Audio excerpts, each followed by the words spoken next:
Hello, in this video we're going to look at how we can solve problems involving projectile motion. So the motion of a projectile. So what we're doing is saying throwing something and then it moving under gravitational force. Now in projectile motion,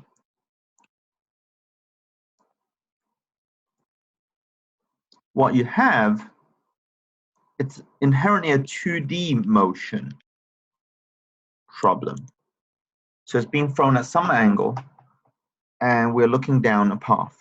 Now, we can then think about the motion in the two directions separately, okay? So the particle moves in any such problem, and we have to therefore, first thing you have to do is resolve into the x and y components, the initial velocity. So over here, in this problem, I have to put my x and my y axes over here. This is my origin. Okay? Let's think about this problem. So over here, the crux is you're asked, let's separate it into components first. So to separate it into components, I need to think about trigonometry. So my x component is adjacent to this angle. So the initial velocity in the x direction is 15.0 meters per second times cosine of 55.0 degrees. That gives me, okay, 8.60 meters per second. Okay, that's in x direction. In the y direction, okay, v0y, again, the initial velocity is 15.0 meters per second, but now, because this is the opposite angle, it is sine 55 degrees, and that comes out to be 12.3 meters per second.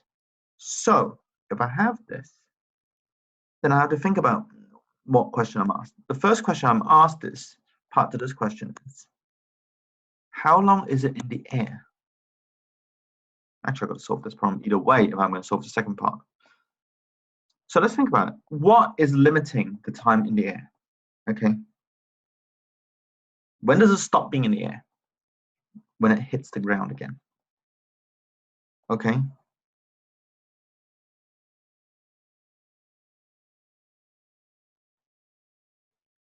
In other words, when the y direction, let's look at this. This is my stylus.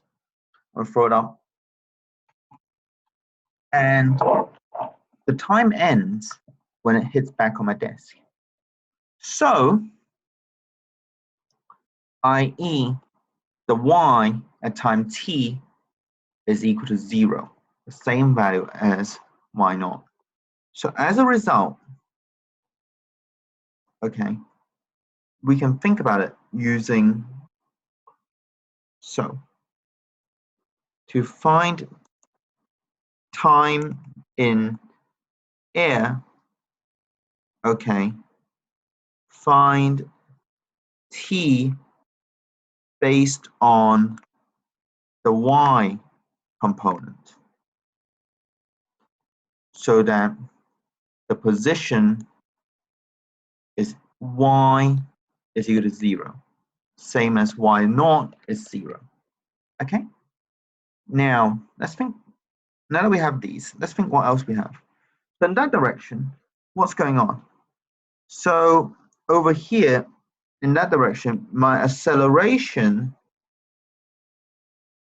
is minus 9.81 meters per second squared in the y direction, because it's going downwards as opposed to upwards. So initially, so my initial velocity, v0y, we said over here is 12.3 meters per second.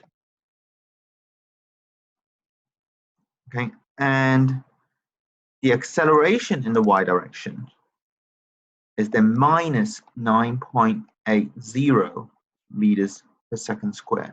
And we're trying to find the time elapsed. What? Now, this is a constant acceleration problem. Now, that's the crux. If you're dealing with a y component, it is a constant acceleration problem. So what does that? So therefore, if it's a constant acceleration problem, all our equations for constant acceleration apply.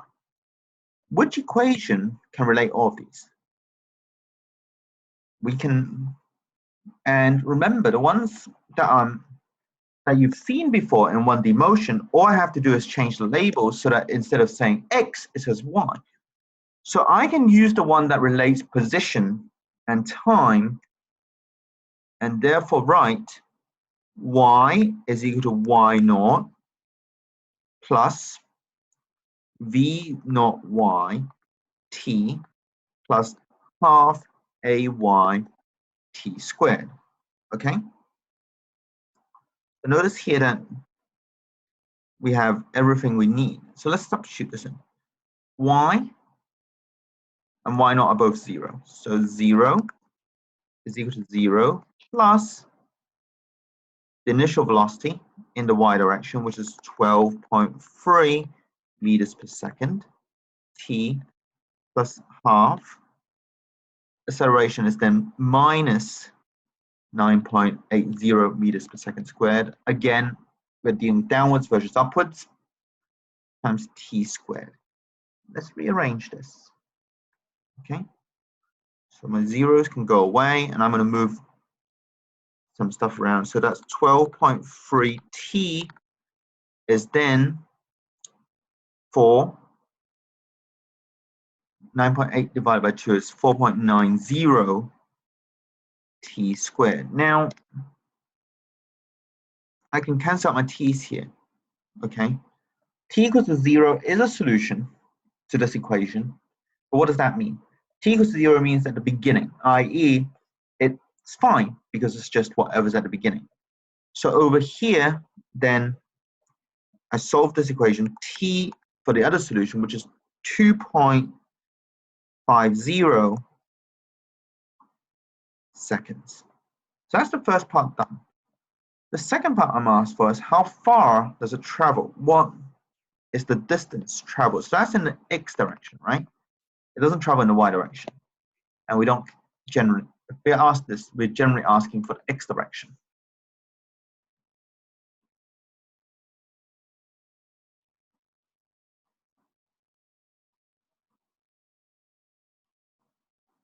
And here, we're really focusing on what we have here, which is going to be,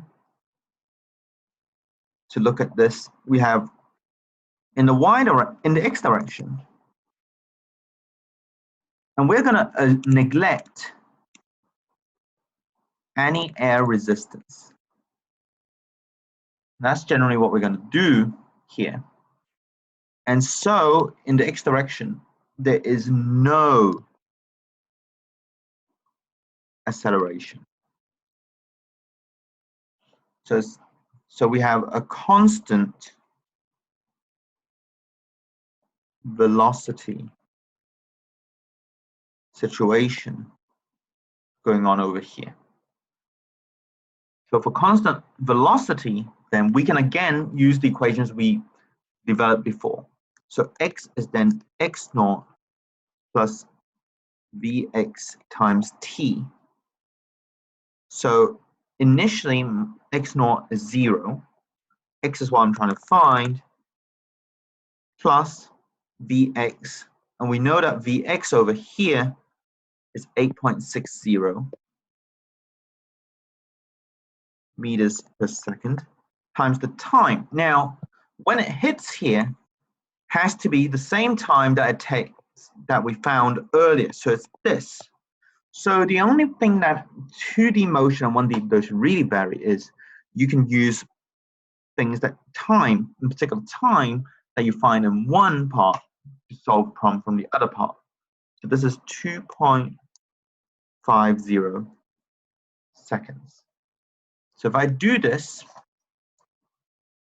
I then get 21.5 meters as an answer.